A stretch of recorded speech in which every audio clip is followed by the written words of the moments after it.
Good evening. I would like to call to order the September 21st, 2022 regular school committee meeting at 6:00 p.m. At this time, I will entertain a motion to convene an executive session, non-public session, to discuss approval of the August 17, 2022 executive session minutes and collective bargaining strategies pertaining to the TTA teachers. Do I have a motion? Mr. Second. Russo, seconded by Mrs. Biagioni-Smith. And roll call vote. How do you vote, Mr. Parsons? Aye. Mr. Sullivan? Aye. Mr. Russo? Aye. Mrs. Biagioni-Smith? Aye. And I vote aye as well. And the school committee will reconvene in open session after the executive session at 6:30 p.m. Thank you.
Welcome back. We reconvene our September 21st, 2022 regular school committee meeting at 6:30 p.m. For our announcement, the September 21, 2022 regular school committee meeting will be televised and recorded and may be viewed live on Comcast Channel 22 and Verizon Channel 34 or on youtube.com/Tewksbury TV.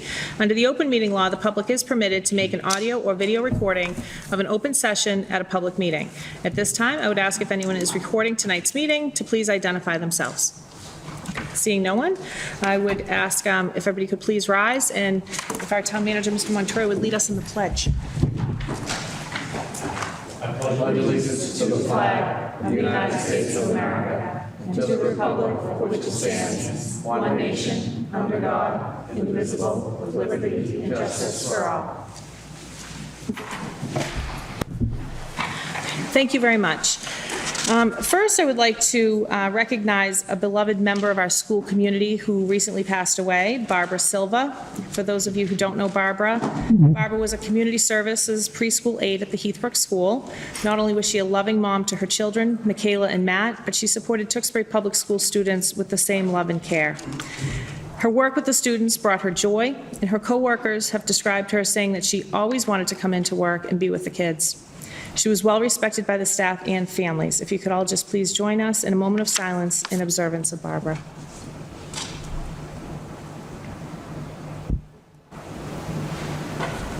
Okay, thank you very much.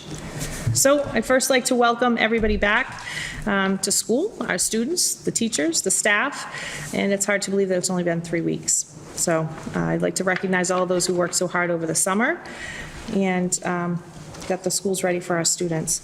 So I'd like to start with Rania Aluhi? Alahi, thank you. Welcome back to school and welcome back with your TMHS report. Thank you. So, good evening, everyone. I hope everyone's enjoying their first few weeks of school. What I have for you tonight are some of the recent events that have happened at TMHS this month. So, though I don't have that much for you all tonight, I'd like to begin with some club happenings. Some clubs haven't started yet, however, there are many available ones who have had their first or even second meetings already. Students can sign up for these clubs on Community Pass, and some examples of clubs that students can join include Math Team, International Club, Book Discussion Club, and Student Council. Speaking of which, International Club's having their first car wash on Saturday, October 1st, which is raising funds for the organization Doctors Without Borders. Additionally, the theater company had auditions for their fall play, Radium Girls, and everyone did really great, and we're all really excited to see their first production. Tickets are for sale, and opening night is Thursday, November 3rd.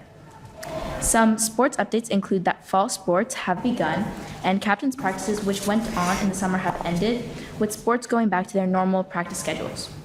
Some sports that have begun include volleyball, football, cheerleading, cross country, field hockey, golf, soccer, and swim and dive. Some extra information that I have includes that tomorrow is the first in-person open house since before COVID. It will take place from 6 p.m. to 8 p.m., and all parents are welcome. Throughout the course of the year, there will be 4 school trips that are held, including to Hawaii, Europe, Canada, and Spain. Finally, class elections will be held on Thursday, September 29th. Students have already begun campaigning and creating their speeches in preparation for this, in which students will vote on the best possible candidates to serve as the president, vice president, treasurer, and secretary. Thus far, this year has been going really good, and I hope it continues this way. Thank you. Thank you very much. Thank you.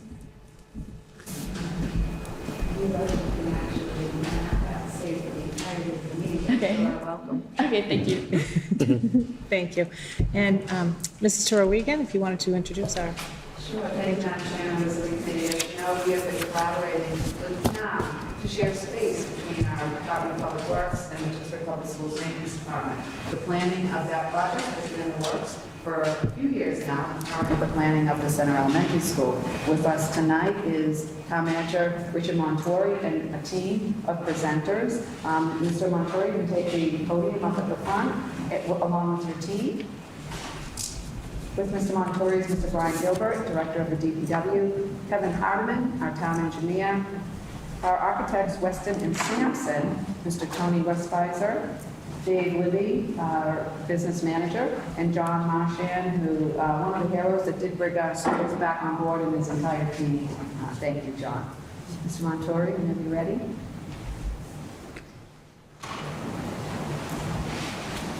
Thank you, and thank you to the school committee for having us here tonight. And we're going to go through a brief presentation on the final plan we are presenting at town meeting for a new DPW school maintenance facility. The project is a combination of a new building that will house DPW and school facility personnel as well as vehicles. A new mechanics bay to maintain the fleet that we have in town. And we also will be rehabbing the current facility, not to a great extent, but enough to add additional storage for vehicles and equipment and to continue housing the administration and project engineers that work for the DPW.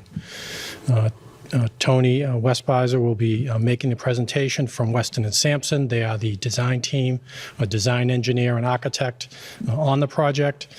He'll go through a little bit of the needs and history of the project and what we're presenting at town meeting. And then I'll finish up by answering any questions and going through the financing of the project. Thank you, Richard. Good evening. So I'm going to start here with just talking a little bit about the responsibilities of both the school maintenance department and the DPW. Starting with school maintenance, they're responsible for 8 buildings, which have a total of approximately 1 million square feet. They're also responsible for about 165 acres in grounds, and their work includes preventative maintenance for the trades, including carpentry, landscaping, plumbing, HVAC, mechanical, and electrical.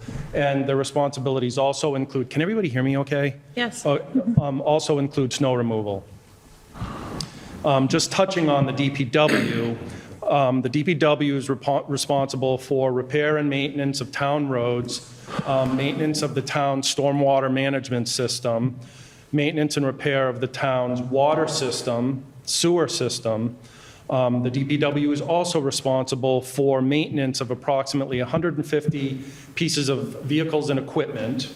And the DPW, the engineering services also operates out of the DPW. So I'm going to touch now on why does the town need a new facility. Starting with the school maintenance department, they currently don't have a permanent facility.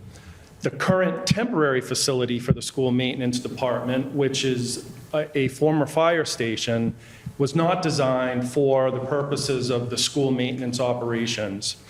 Touching on the existing DPW facility, their facilities are 40 to 60 years old, with no significant improvements that have been made over those years.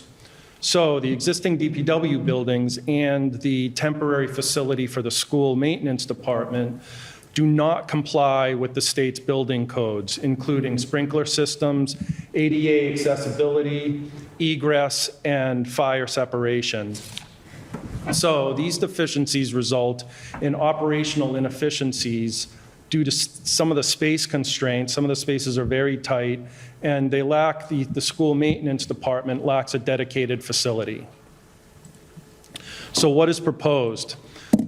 The design project started with conducting staff interviews where we sat down with all of the staff, or a lot of the staff, and we developed a program and identified the code requirements. We then worked with the staff of both departments to develop a comprehensive list of vehicles and equipment. We took those 2 pieces of information and prepared programming sketches for the operating area of the new facility. And there are some examples of sketches shown on the right-hand side and the bottom of the slide that I'm on right now. Now I'll show you some closer views of this in a couple of slides. I do want to touch on the proposed site. The existing conditions of the proposed site are, I'll call your attention to Whipple Road on the right-hand side, running up and down, and then Pine Street down near the bottom, running horizontally. And the existing DPW facility is located at the corner of Whipple and Pine. And that facility includes an existing DPW building, 2 salt storage structures, and the food pantry down on the bottom of the screen nearer to Pine Street. So that's the existing conditions, what's on the slide now. Looking at the proposed concept, we have a new operations building, which we're locating over on the left to the northwest of the food pantry. And then we are planning to reuse the existing DPW facility. There'll be some renovations for that reuse, which I'll get into in a moment. So this is a little bit of a color up of the site that I just showed you, what it will look like as far as paved areas and where the buildings are. And I'll get into the new building, the different elements of the new construction. So starting with what we're calling Building 1, this is the new construction. That will house school maintenance department workshops. It will also include DPW and school maintenance employee support facilities. So that's lockers, showers, toilets, break rooms, and that sort of thing. I'll touch on that again in a moment. Building 1 also includes DPW vehicle storage, vehicle maintenance, and workshops. The Building 2 is a renovation and a reuse program, and that building will include some space for school maintenance department vehicles. It will also include a shared wash bay for all town vehicles, and there'll be additional DPW vehicle storage located in that reused building. And the current plan is that the DPW administration and engineering offices will be located in a renovated portion of that building as well. And just to not recap, but close this section out, the support structures that include the salt shed, the existing salt shed, and the existing fuel island will remain. So I spoke a moment ago about some of those sketches where we sketch out the different areas based on the programming. You see in this blow up here, the school maintenance shop area with offices to the right, and then a secure tool storage area shown down at the bottom of that sketch. And I don't know how well it comes through, maybe not great, but those photos on the right are sample photos of what shops often look like in these facilities. And then I mentioned the shared employee facilities, men's locker rooms, women's locker rooms, a muster room, which is a large room, doubles as training and a break room. And the space also includes a laundry and wet gear space. And then moving over to the reuse portion of the program, we have a portion of the existing building slated for storage of school maintenance department vehicles. And the photos in the lower left just show photos in an indoor space, such as what we have envisioned for this project. So just touching on the costs a little bit, the new building construction, we're currently estimating to be at about $17.4 million. The existing building renovations, we're estimating to be at about $1.5 million. And then the site development cost at about $4.4 million, rounded numbers. If we add in soft costs and contingency of $4.7 million, we have a total overall project cost of $28 million. Speak a moment about the schedule. We are currently, obviously here in September 2022, working on the schematic design. There's a special town meeting coming up soon on October 3rd. And we will be progressing the design, aiming to receive bids and award a contract and start construction in April of 2023. So wrapping up here, what are the benefits? What would an improved code-compliant facility do for the school maintenance department and the DPW? Well, it would provide a code-compliant and safe work environment for town employees. It would provide protection of the town's multi-million-dollar investment in vehicles and equipment. It would provide a more efficient workspace and response times to better serve the public. It would create a consolidated public works and school maintenance department campus, improving overall efficiencies for the departments with better ability to share resources. So what if the project does not move forward? Well, to start, the town would still need to find a permanent home for the school maintenance department. The town would need to invest in short-term improvements to the existing DPW building to address code, safety, and operational needs. Often these are referred to as Band-Aids. Those improvements would include building envelope repairs, roof replacement, ADA accessibility improvements, fire protection, site, stump dump closure, mechanical HVAC and ventilation upgrades, code and OSHA improvements, and then the wash bay for town vehicles. Also, the costs are expected to continue to rise while the DPW and school maintenance department needs remain.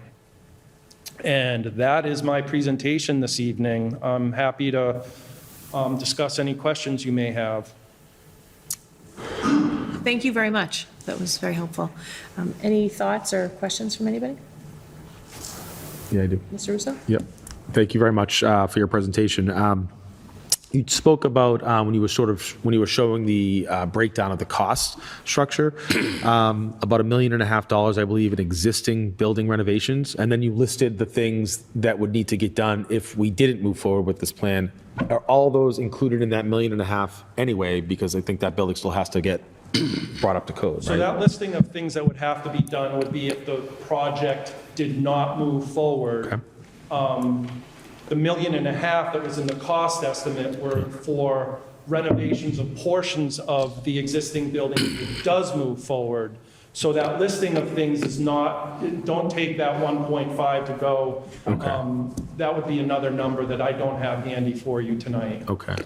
Okay. Did And that then, answer your question? yeah, no, it definitely did. And then as far as the DPW itself and the school maintenance personnel, and there's a lot of back and forth on this topic on whether the town needs it, the town doesn't need it, et cetera. And I feel like personally I've heard all different sides of that argument.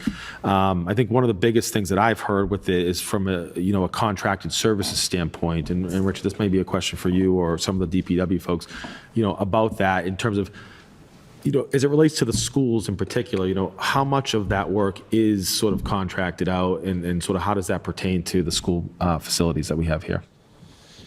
So I had heard that question today from somebody, and I was trying to figure out how it relates to actually building a new facility. Sure. To me, it didn't seem to relate, but from a contract services standpoint, the DPW does contract services out because we don't have enough staffing to do certain things or the expertise to do certain things. So we contract out, or we do both.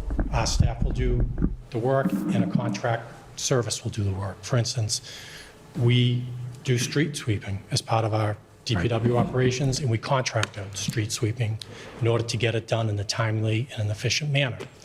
We do catch basin cleaning. We contract that out because of the equipment that's needed and the disposal of the catch basin materials. We contract out cutting of our fields. That's something the facilities department does, and we include the schools in some of that. So there's a combination of all of it. If we didn't contract out, we would need that much more staff within schools, within the town. So it's really doing a combination of both, but it really has nothing to do with us needing a new facility. Right. The new facility has been needed. I've been manager over 10 years, and it has been in the capital budget since I've been here. We need a new facility because it's 40 to 60 years old. It is unsafe for the employees to work in. It's not an efficient building for the employees to work in, and it's well past its useful life. We need a new facility for the schools because they have no home at the moment. It got taken away when we built the new elementary school. I know there was questions of why do we combine the DPW and the schools together. Initially, it was going to be a DPW facility, and when the schools lost their home, it made sense. Let's do it all at once and together and put them in the same place. So it's not the contract services, we fully admit we contract services out, but it really has nothing to do with whether we should Okay. We are building a new facility. I appreciate you clarifying that. And then just maybe one more question, Madam Chair. Has there been any discussion with the reuse committee on, we have 2 properties in town, from a school maintenance standpoint, anything there? I don't know if there's any color that you can add.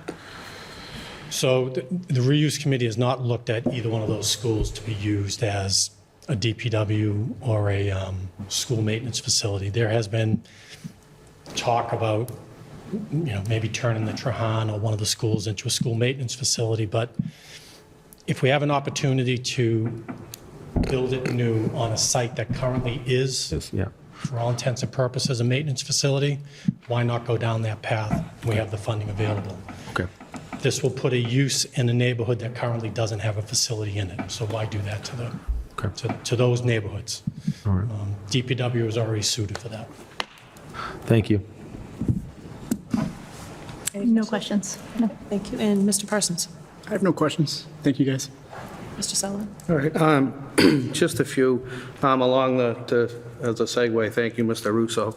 What are we currently spending now in the temporary school maintenance facility?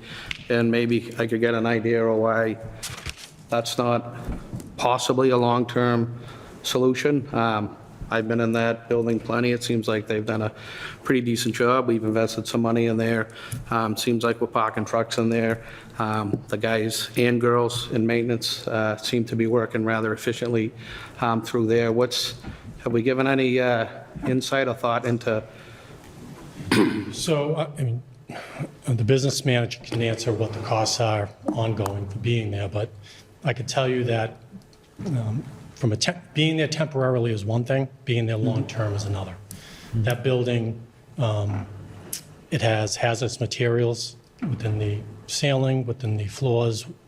The bays that we use for the fire engines have never been really upgraded or maintained. In the winter, you need to put plastic on the windows. It's just not an efficient building, and it really shouldn't be used long-term. The plan has always been to take it down once the new fire station was built. Again, we have an opportunity, and we have set aside the funds to build a new facility for not just the DPW, but the schools, and create a more efficient, more safe, and a better work environment for the employees, which is something we should strive to do. And it just makes sense to do it since we have that opportunity. I think you'll be throwing good money after bad if you try to renovate the current facility. And it was equipped for a fire station. It really isn't equipped for the maintenance facility that I think the schools should have and do need. Okay, thank you. That's all I have. Okay, thank you. My only question, I think when I envision what we just saw on the screen, is will this create opportunity for there to be collaboration with the DPW and the school maintenance department? Yeah, I think, first of all, there's always been that opportunity. I think both departments work well together, but being in the same place obviously enhances communication, enhances the opportunity to utilize supplies, shared facilities. So I think it improves that, no doubt. So how it works out in the future it's hard to say, but I definitely think it will improve it. Okay, all right. That was my final question. I have no further questions, and, I just have one, and my only concern, and I know, Richard, you've always been very clear about keeping the schools and the DPW separate. When I hear collaboration and they're all going to be together, my concern is that we make sure we maintain and retain the quality people that we have, and that if you're not here, the next town manager doesn't see it as an opportunity to consolidate some of these people that we have, and then ultimately we end up possibly having less people both within the school system. You and I both know DPW used to plow. The schools do that plow. The schools have taken on a tremendous load. I think they've done a very good job with maintenance. We've all heard about all the buildings. Back in the day, we used to rob from the maintenance fund. That stuff doesn't happen anymore. So those are really my concerns about, I think we have a wonderful, nothing against the DPW. I think they do a good job too. I'm just not into tune to the DPW like I am with the schools. And my only concern is to make sure that we maintain, you know, we have people that come in here very early when it snows, before the roads are plowed, to make sure that if the roads are plowed and people are going to be able to get into school, that we don't have slip and fall conditions and those like, so. And that's a great point. I'm glad you brought that up. This in no way is a takeover of anybody's operations. Okay, this is a building where two departments are going to be housed. They're completely independent, but if there's opportunity for them to work together or need something from each other, then it just makes it easier. But we're not looking to do any consolidations or any takeover of responsibilities. It's completely the same independent operations that it's always been, just in a new, efficient, and I can't stress this enough, safer environment for them to work in. Thank you very much. If I could, Madam Chair, Yes. we just see it as very different functions, but we had a similar need for space, where we have need to store vehicles. DPW had a need for storage of vehicles, so those two needs kind of met at the same time, and that's how this project became sort of DPW and school. But our functions are vastly different.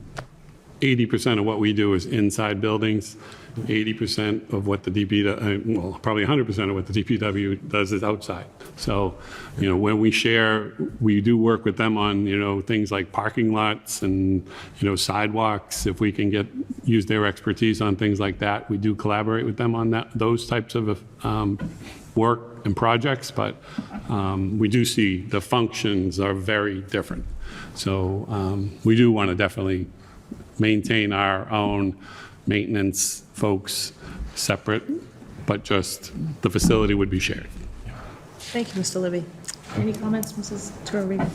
No, I just, again, you know, the committee has been so supportive of the needs we've had to upkeep our facilities, and I think it's really important that we maintain that commitment. You know, we have not only a new school, but 6 other very well-loved schools, 5 it will be, very well-loved schools, and our maintenance department, as I opened this presentation up, are real heroes in keeping those schools functioning, well, cleaned, and safe. So I think having a facility that'll allow them to have the proper resources and a safe facility, it will really benefit the district as a whole. Thank you. And Madam Chair, if I just may, the town meeting will be seeking funding for the project.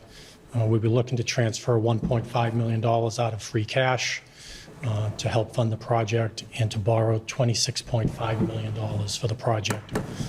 As Tony had mentioned earlier, it's a $28 million project. We'll be seeking to add money to debt service to pay for the $26.5 million bond issue. Most, if not close to all, of the funding is currently in the budget. This will not impact the school's budget this year or next year. We've spent the last couple of years setting this money aside in preparation for this project. If over the next couple of months, as I start the FY24 budget process, as I work closely with Dave on what the school's needs are for next year, if I feel in any way that this project can't go forward and we can't sustain it, then we won't go forward. And we'll make that decision. We're not bidding this project until, as Tony mentioned, till the winter, late winter, early spring. So we have plenty of time to evaluate the needs of the town and school in FY24. We have plenty of time to evaluate the financial situation with the state, federal, and town's economy. And if there's any issues in that regard, we won't move forward with the project. We have plenty of safeguards built into the budget that we brought forward in May, what we're bringing forward this October to adjust if there's any financial issues. The other thing, and I think this is important also, the plan is to put into our stabilization fund close to $5 million at town meeting, if not more. That'll bring our stabilization fund up over $14 million, and that stabilization fund has been used for both town and school needs, so that'll be there for any issues we have in the future. So I think we're well positioned to handle this project and move forward, but again, we're going to be cautious, and we won't go anywhere. We will not go forward until we're comfortable that we can do so. Thank you for the update. And anything else from the committee? Not at this time, no. No? Okay, seeing no additional comments, thank you so much. I appreciate you guys coming in tonight. Thank you. And thanks to the rest of you that are here as well. We have an additional presentation here with us tonight. Yes, Madam Chair. I'd also like to invite Ms. Kim Jennings, Director of Regional Operation, and Ms. Adrienne Pasquale, Area Manager. I hope, Adrienne, I said your name correctly. If you remember back in August, Alphabest was going to give us a summer update and could not be here, so they're here now. They're not only going to give us a summer update, but moving forward in the school year. Not with us tonight, and I'm a little sad to say, is Tiffany Marsh, a student, an alumni student of Tewksbury Public Schools, who is our operations manager with Alphabest here in Tewksbury. So welcome, Kim and Adrienne. Thank you. And again, my apologies for not being able to participate in your August meeting. I was, up until that morning, was fully prepared, and then unfortunately, COVID hit me finally. It hit everybody else. So it was just a matter of time. And thankfully, it was before school because it was quite an adventure. But I appreciate the opportunity to be here. Thank you guys for having us.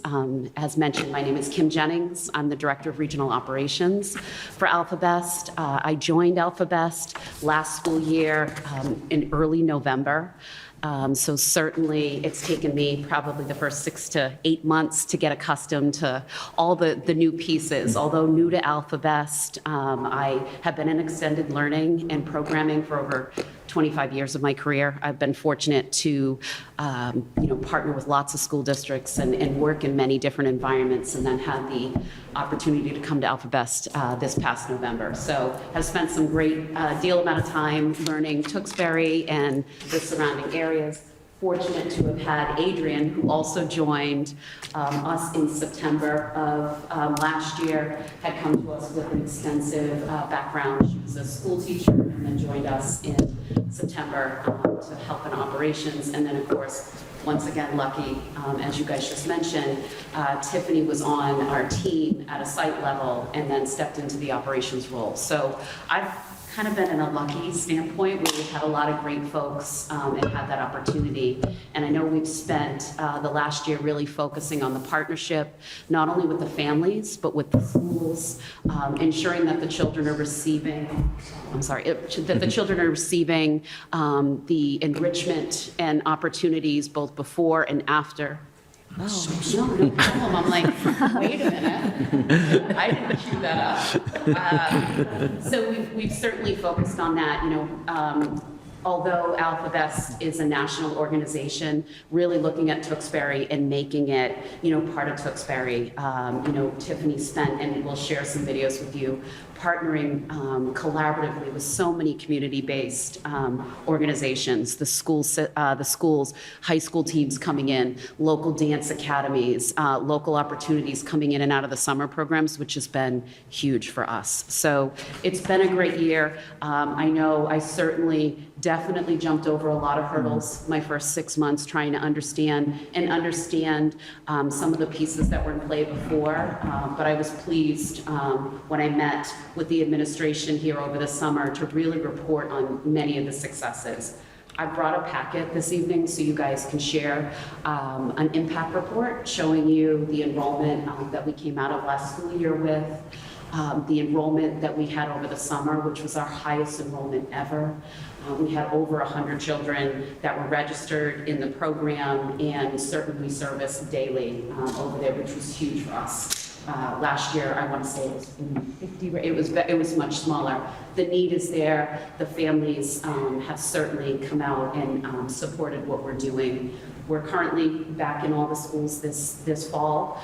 We're operating servicing the preschool students as well as the school-age students. Our programs are about 20 students over where we ended last school year, which is great. We do have wait lists, and again, those wait lists are only in play because we're working with our state licensor to expand our spaces a little bit more, and then, of course, just adding the right staff. That was one of the key pieces for us, is ensuring that we're not just bringing staff in, we're adding the right staff to our programs.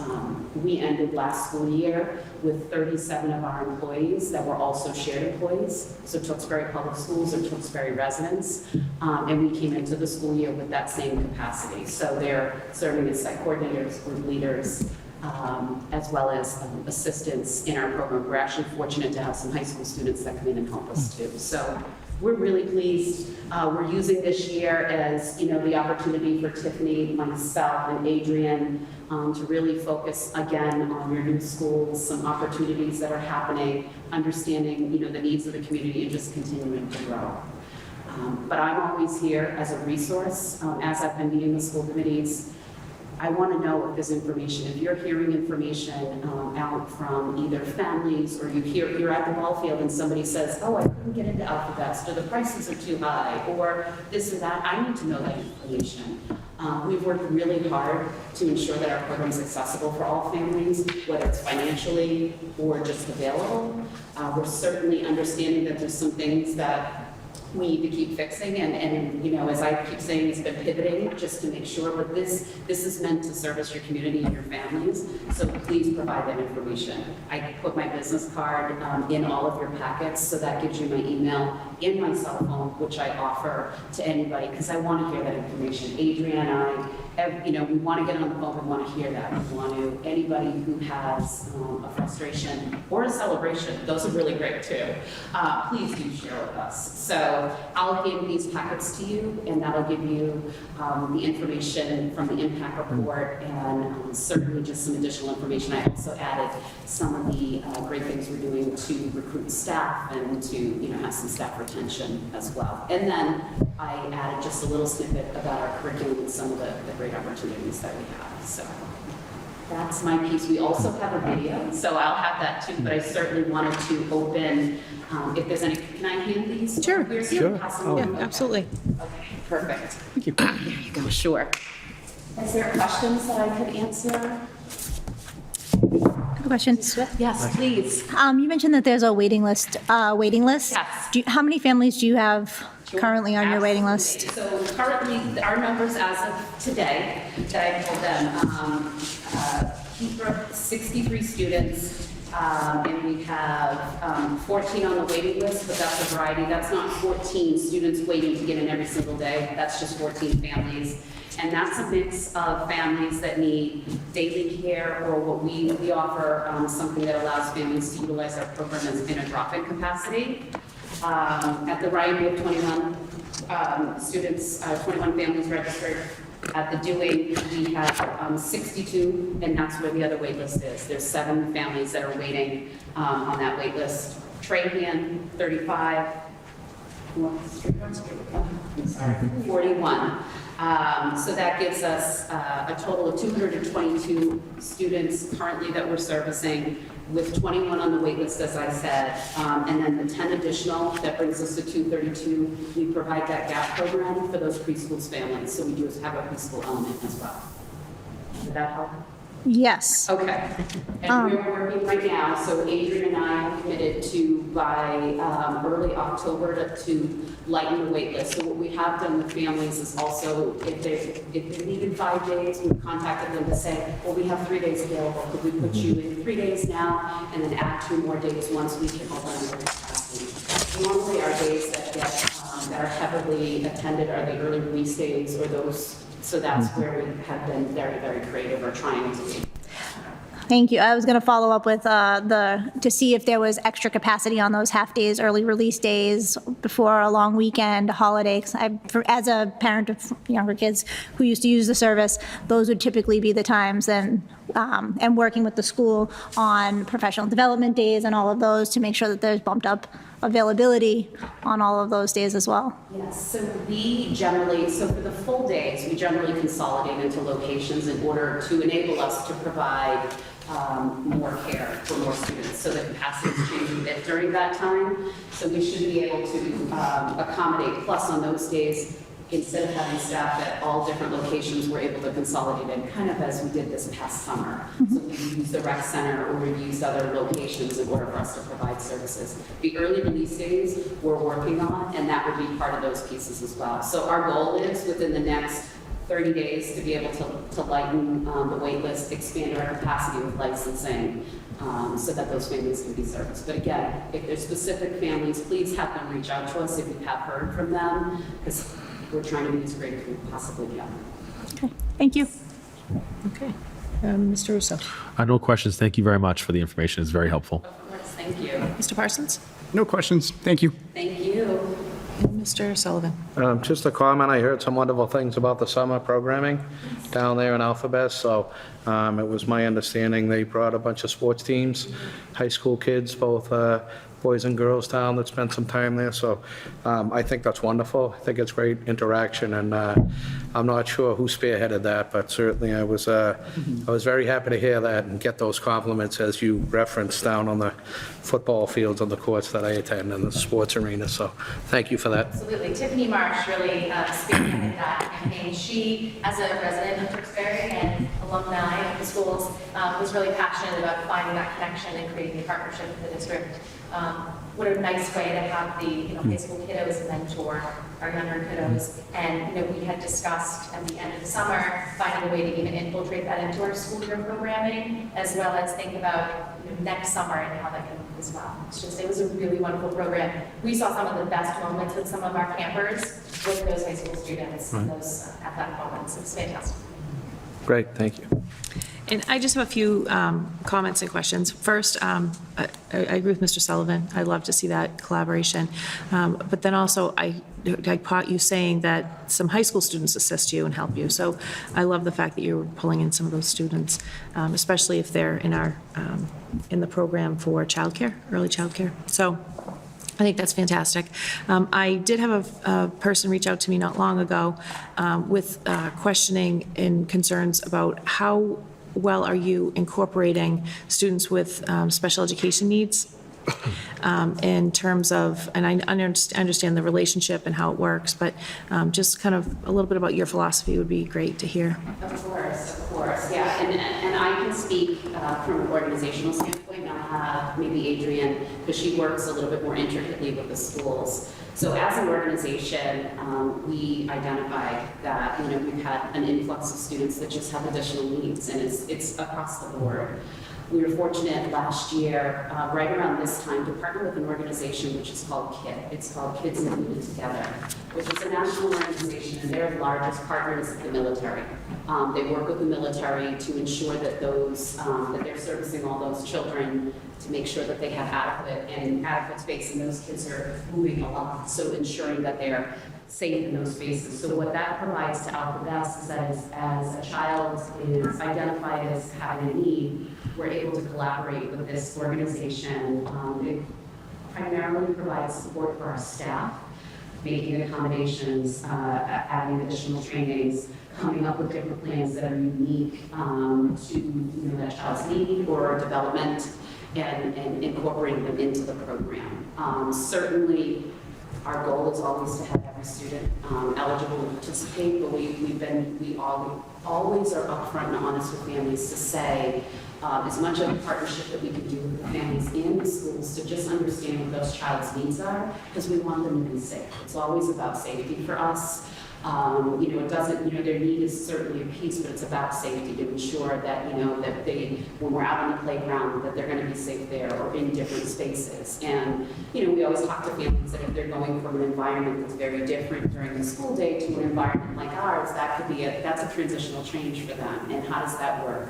So, we really do spend a lot of time between partnership with KIT, meeting with families, and trying to understand how that child functions during the school day and then can function in AlphaVest. As I mentioned to you before, we also hire a lot of your staff, which happen to be paraprofessionals, behaviors, so they're coming into our programs, so they're bringing in that added information and intel to help us to help support those children as well. Again, certainly if there's a specific need or a specific family, I'm always very much want to be at the front of that so we can understand. And if we're able to accommodate, absolutely do that. So that's from an overall, that's what we've done overall with AlphaBest. So that's been a great partnership between us, so we're still learning, but it's certainly as we've utilized it, it's kind of because we don't have that behavior specialist, we can walk down the hall and say, hey, can we help you? Now we have that person that's at a national level, but still providing that same resource to us day to day. And just specifically in town, as families are registering, we're making reach-out calls, trying to get to know the children, get to know what their interests are, what their needs are, what their strengths are. And then from that point forward, we're connecting with all the people we need to connect with. So be it, BCBA at the school, the classroom teacher, maybe it's an outside support person. The parent has an opportunity to sign a consent form for us to communicate with all of the service providers who work for the benefit of the child, and then we do everything in our power to make those same accommodations in our program. We always want to use the same language, we always want to keep things for the kids the same as they transition across their school day, and that includes their before school time with us and their after school time with us at AlphaBest. This past summer, we had several students who were on accommodation plans over the school year. We had information and access to that. We found a way to make that a successful opportunity for summer camp, which is a long day, 7:30 a.m. to 5:30 p.m. Lots of opportunity, unstructured time there. It was really successful.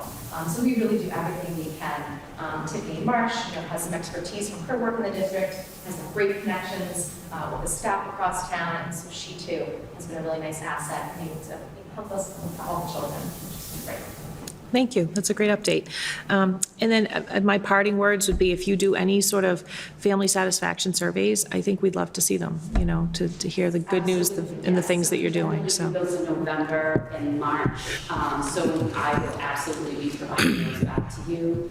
We also capture just general, comments and from emails and opportunities. So I'd love to be able to share that back with you. I gave you an impact report from last year, but I'd love to give that to you guys again at some point this year, but share those, pieces with you too. As I said, the challenges that we have to overcome and obviously the wins that we've had as well. great, thank you. Any more comments from the committee or? Madam Chair, I think on that note of satisfaction surveys, this video, when they say a picture tells 1,000 words, this is far surpasses that. I just want to thank this current leadership with AlphaBest. Their growth mindset has really led to the growth of this program and all of the improvements you're going to see. And really what we're hearing from parents and students, and you'll see the smile on their faces, the change in the program is tremendous.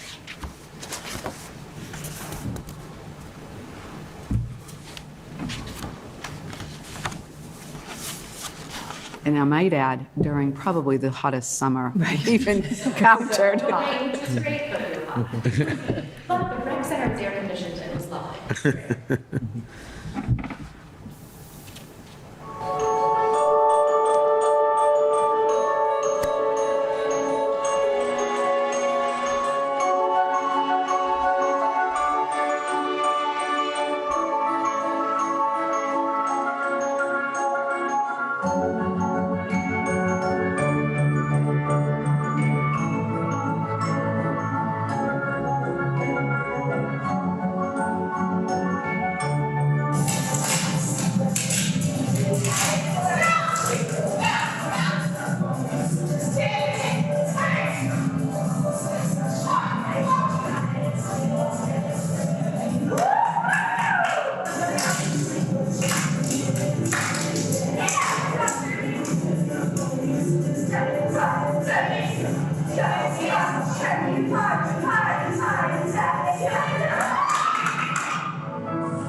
That's great.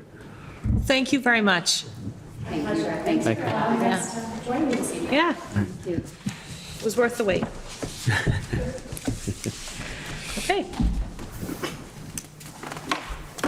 Next, we have, our citizens forum. Do we have anybody in the audience that would like to speak? Okay, see no one. We'll move on to Mrs. Biagioni Smith for the approval of minutes. Thank you very much. I would like to move the July 20th, 2022 regular meeting minutes for approval as presented. Is there a motion? Oh, you're the motion, is there a I'm the second? motion. Sorry. I'll second that. Thank you. We have a motion and a second. All in favor, please say aye to approve the July 20th, 2022 regular meeting minutes. Aye. Aye. Okay, And I'd like to make a motion to move up the August 17th school committee and administrator workshop for approval as presented. okay. All in favor to approve the August 17th, 2022 school committee? I'll second that. Thank you, Mr. Russo. With a motion and a second to approve the August 17th, 2022 school committee administrative workshop minutes. All in favor, please say aye. Aye. Opposed? None? Moving on. And then for the last one, I would like to make a motion to approve the August 17th, 2022 regular school committee meeting minutes for approval. And I'll second that. Thank you. Mr. Sullivan, second. And all in favor to approve the August 17th, 2022 regular meeting minutes, please say aye. Aye. Any opposed? No opposed? Okay, moving on. All right. For the submission and payment of bills, Mrs. Biagioni Smith. I'd like to move the school department payroll for the period ending August 18th, 2022 to be approved and certified in the amounts and categories as shown for an amount of $1,337,000. Oh my goodness, I'm gonna start over. Look at, we're all tongue-tied tonight. $1,337,013.88. I'll second that. Thank you. Mr. Russo, second. I have a motion and a second to approve and certify the payroll period ending August 18, 2022 in the total amount of $1,337,013.88. And this is a roll call vote. Mr. Parsons, how do you vote? Aye. Mr. Sullivan? Aye. Mr. Russo? Aye. And Mrs. Biagioni Smith? Aye. The chair votes aye as well.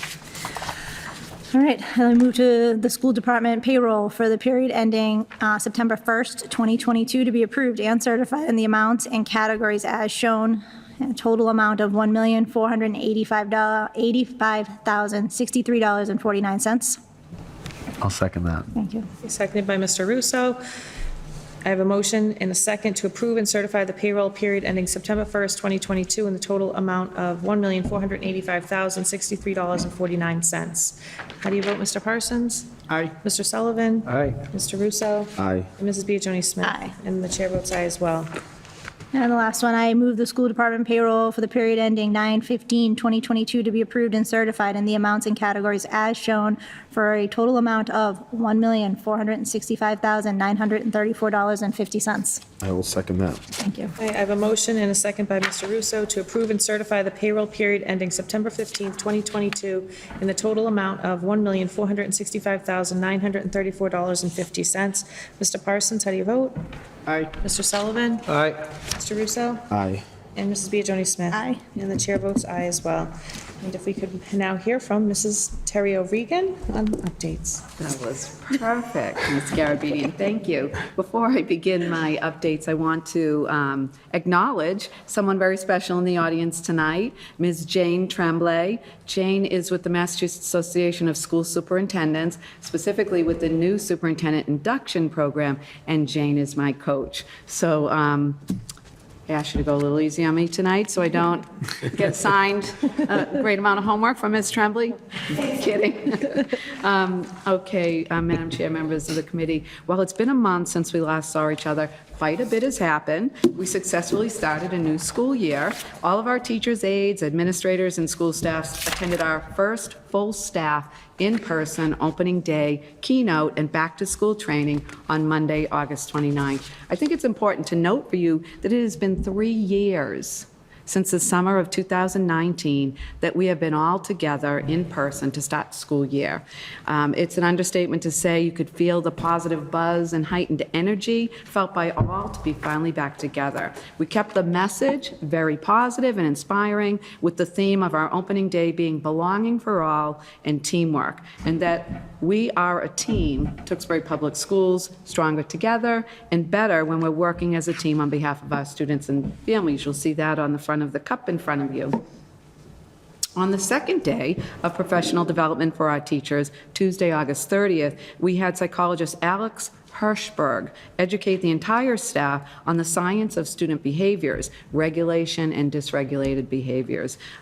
He will continue to work with our administrative team and our counseling team to assist and support our teachers throughout the school year. Both days were very well received and highly rated by our staff and faculty.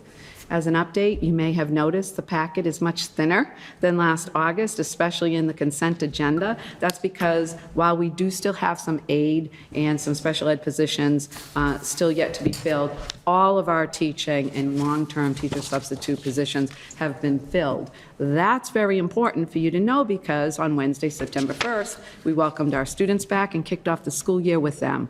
Equally, we observed happy students, so glad to be back with all of their friends and their teachers, and our schools slowed things down purposefully just a little bit and focused the first few days on truly getting to know the students, building positive relationships, and building that sense of belonging and being part of a team for all. Ms. McDermott and I continue to visit the schools and are seeing our classes settle into their renewed learning routines. I do want to thank our school PACs, because they are always instrumental in supporting our principals in our schools, and especially our families throughout the back-to-school orientations, with playground socials, ice cream socials, and overall welcoming new staff and families. We truly appreciate our PACs and look forward to seeing all of our PAC leaders next Monday on the 26th at our townwide PAC meeting, where we'll share out the fundraising activities for the school year, and then the leaders will participate in our ongoing work towards the district's strategic plan. Additionally, with tomorrow, this is hard for me to say, being the first full day of fall, that means that inclement weather is unfortunately right around the corner. So with that, I ask all parents and guardians to pay special attention to the district newsletter that will come out by this Friday. I want to stress to the parents and guardians to please review it, as there are many important notices for everyone, especially that updated school closure and emergency procedure information on 2 upcoming October flu and COVID vaccination clinics, our updated chain of communication. Mr. Libby will share out some new news on that GPS app we're using on our buses, a sneak peek of the Center Elementary School, and so much more. So finally, I do want to end my updates on a very sweet note. Today, the Ryan Schools celebrated the International Day of Peace through their 18th annual Pinwheels for Peace event. And you're going to see some images of that event right up on the screen here. All the Ryan School students created a pinwheel decorated with their own express words and images about their world and how to bring about peace for everyone. The individual projects became a collective art installation, and if you leave that picture up there, Mr. Libby, the pinwheels are planted in the courtyard of the Ryan School, much like a rainbow. And all the while, the students listened to music that matched the moment. Truly, it was a sweet event, as it always is every year. Ms. McDermott and I attended the event today and want to thank the teachers, Melissa Lane, Ryan Enos, Kathleen Anderson, and Lisa Rich, along with the administration, Ms. McGinnis and Mr. Hart, and certainly all the students and staff for making sure this event continues to happen annually. Thank you for inviting us and for bringing that beautiful moment of peace to all of us. That concludes my updates. I hope you can see, with that tree in the way, you can't see, it actually spans around totally to the other side of that courtyard. It's quite impressive. Oh, thank you. It sure was. Any questions for our superintendent? I have none. Thank you. Mr. Sullivan? Nope. Ms. Thank you, Biejewski? Mrs. Ray. No, not at this time. And Nope. Mr. Russo? None at this Okay, time. thank you very much. Thank you. And Mrs. Go with this McDermott? interview. So, yes, we are in full swing, open for sure. In terms of professional development, a quick update. We had Kel Burke here with us this week. Actually, he wrapped up today. He was able to visit all of the schools, meeting with building principals and PLC leaders. And what he did with them this week is kind of help them frame this year's work around observable impact and help them kind of narrow down their goals for their work this year. Our ELA pilot is also in full swing. We've developed a professional development plan with both resources, so with EL Education and with Wit and Wisdom. We've got planned monthly pilot meetings along with some quarterly feedback sessions that include members of both pilots. And then we're also currently reviewing and developing a comprehensive rubric that we'll use to evaluate both programs in the spring. We've also been in contact with some local districts to conduct some program site visits with our teaching staff, which I think will be really helpful. And we will, of course, keep you posted as we move into the spring and look toward making a decision. The two-day new teacher induction program that happened toward the end of August was just fantastic. It was fun to be a little small part of the planning of that, but really neat to see that come together. I want to thank Principal Terry Garish and our two teacher leaders, Jennifer Marzowski and Kathy Carlton, for all of their hard work. It was so well done. I think teachers felt, I was there for the 2 days, and they really felt so welcome. I also want to thank all of the teachers who volunteered to be mentors. That's an enormous commitment. The mentor program is so incredibly crucial to the success of our new teachers and our new administrators. We have plenty of those as well, and we're so appreciative of that investment and dedication from our mentors, so thank you. I have to say one of the highlights of the program was definitely bringing back the in-person bus tour of Tewksbury, which I suspected it might be. And we had 3 amazing TMHS students who kind of were our tour guides on the bus. And so that was really fun. I want to thank Ava Paquette, Harshit Pal, and Cullen Mangan. They did a fantastic job. They even knew it was kind of hard to hear on the bus, and I'm sitting there thinking, well, I don't think people in the back can hear, and Cullen knew that. He kind of looked at me like, is it okay if I just hopped from the back? And he did, and he kind of took care of the back side of the bus. It was great. And then we were able to end the tour at Meadowlands Ice Cream, and they donated all of the ice cream to all of the teachers, so that was incredible. So a huge thank you to them. They let us kind of put in the orders ahead of time because we have so many teachers, so that was great. It was a really warm welcome. In terms of summer curriculum work, we had about 100 teachers, probably a little over, contribute to about 2,500 hours of summer curriculum work, developing new units, lesson plans, revisions to curriculum overviews. Really, it was across all content areas, a lot of math, some ELA, science, social studies, some SEL and MTSS work. We're so appreciative of all that summer work. We have completed our elementary universal screening. So basically what that means is at all of the K-4 grade levels, we do something called the DIBELS universal screening, which stands for Dynamic Indicators of Basic Early Literacy Skills. And that is also, it's a very common universal screener that's used for elementary students. It actually goes all the way through K-8 in some districts. But it's also a DESE-approved dyslexia screening tool. In order for it to meet that DESE criteria, it has to be universally screening for all the way through grade 3. We are doing that through grade 4 this year. It's made up of a variety of 1-minute fluency subtests based on the grade level of the students. So we took a different approach this year. A huge thank you to the reading team who all came together and sort of traveled to each of the schools to get that done relatively quickly. So the teacher would either bring the students to us or we would go to the students. I was able to join a couple of the days. And we were able to complete the assessment in about 10 to 15 minutes per class, which was great because then the data is uploaded right away. This teacher has a nice report of where their students are coming in at. So we'll do that same thing we did in the fall, we'll do it in the winter and the spring, and then we use that data to progress monitor students, determine targeted interventions, make instructional decisions along the way. We're looking to, in the future, we're looking to streamline some of the data meetings across the schools. So there's some work to be done there, but it's a good start. We were also able to celebrate some of the progress that we saw even in the screening from what you all did in Tewksbury last year with adding foundations. That was a clear, people saw a lot of just commentary around, wow, we can see some difference in the students. So that was exciting. And that's all I have. Thank you. Any questions? Any questions from anybody? Just one. Sullivan? What flavor did you get, Mrs. McDermott? I'm a chocolate chip person myself, yes. There was a lot of exciting flavors to choose from, but I stuck with the old chocolate chip. Excellent choice. Yes. It is a good Mr. choice. Parsons? None. Thank you both.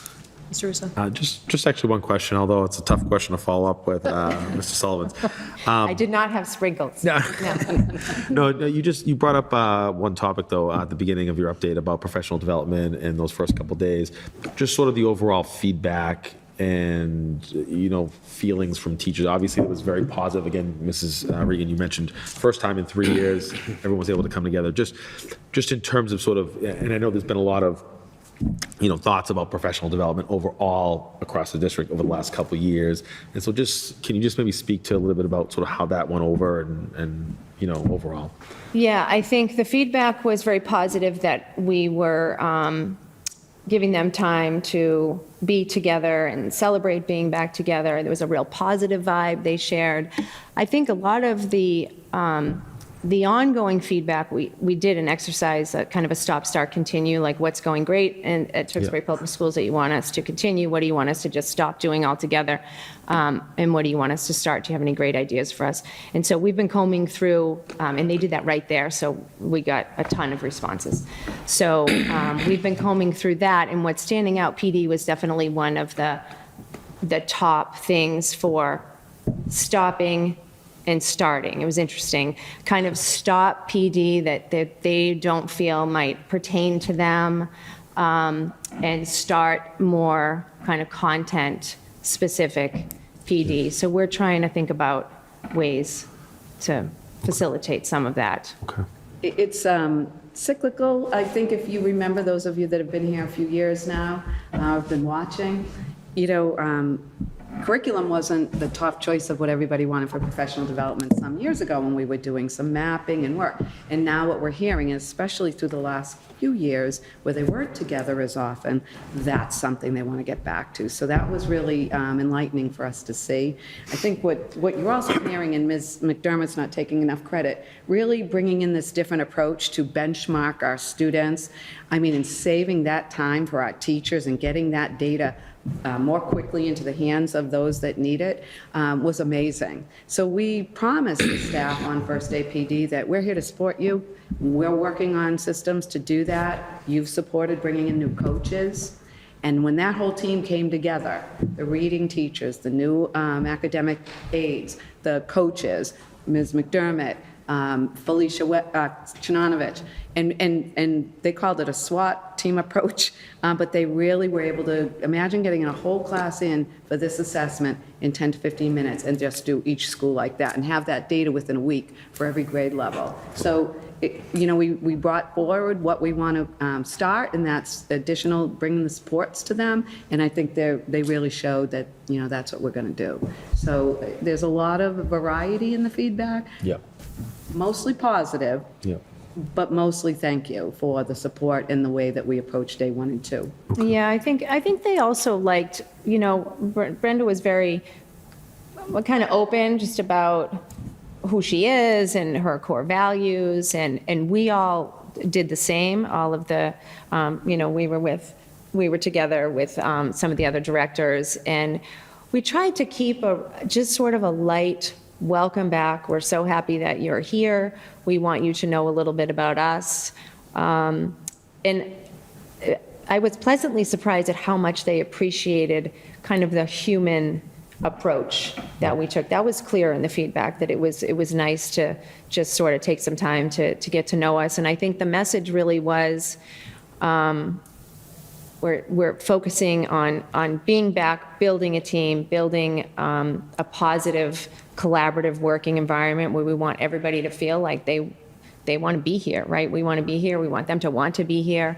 And hearing that it's been a rough few years, right? And I think acknowledging that and letting them know that it's been a rough few years for us too, and we get it, and taking a little kind of a go slow to go fast approach, not too slow, but certainly hearing that it's just been a lot. And so it was very, very positive, and I think it's really on us to keep that vibe going and stay true to what we spoke about, and hopefully continue to build a happy Tewksbury. Awesome. Thank you. Yeah, appreciate And it. any comments, Mr. Sullivan? Nope. Mr. Parsons? I have a brief question. I don't want you to have to go too deep into the weeds, but Yeah. on the ELA pilot Yep. that you mentioned, Yeah.